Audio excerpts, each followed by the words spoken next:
All right, what's going on, everybody? This is Rick Bakas here in the Hunter Valley. I'm sitting with Tomo. We're here at Brokenwood, and we just got done tasting a flight of Semillon. And really, when people think about Hunter Valley, they think of Semillon. And why is it that Semillon? What is it about this place that does the grape justice? That's a good question. I think primarily it's our climate. That's the number one thing. It's something of a lot of things, but because we're relatively north region in Australia, we do have some challenging vintage in terms of summer rainfall, and I guess in the very early days that's what forced hunter winemakers to pick their Semillon early to beat those summer rains. Yeah. But as time's gone by, we sort of realised that by picking our Semillons early, and I'm talking like 10–11% alcohol, we're actually producing this quite wonderful, unique style that is quite unique to this region. It's very, it's based on vibrancy, freshness, delicacy, finesse, varietal purity, and we have slightly elevated levels of natural acidity, which gives the wines this wonderful longevity as well. So it's quite unique.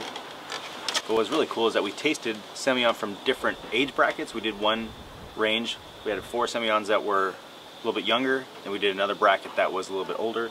It was really cool to see how the wines got a little bit fatter, but how some of the notes, the notes that people look at, the toasted almond, the pear, the hibiscus, and the white flower, just to see how that would come out more the way it would develop. So when you're drinking a Semillon, what do you look for as, which do you prefer? You prefer a little bit younger style? I quite often get asked that question. It's kind of like trying to pick out your favourite child. Do we like them young or do we like them old? Well, for my parents that was easy. There's this old-fashioned perception that Hunter Semillon needs to be aged for 5–6 years before you even look at it. And 40 years ago that was probably fair enough. Winemakers these days are producing Semillons in a slightly different style. They're still very lean and all about delicacy, but we're trying to put some more texture, if there is such a word, into our young Hunter Semillons, make them more approachable as young wines without compromising that cellarability, that age-worthiness. So, look, I love them both. On a warm summer day, I love a young Hunter Semillon. It's so crisp and fresh and vibrant.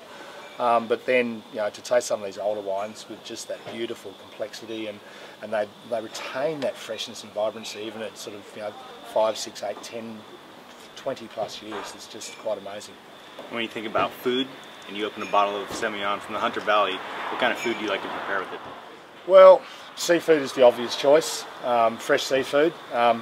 Unfortunately, and I quite often talk about young Hunter Semillon and freshly shucked oysters as being the most perfect match in the world.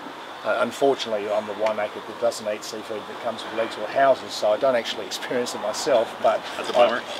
It is a bummer. I love fresh, delicate white flesh fish. We've got a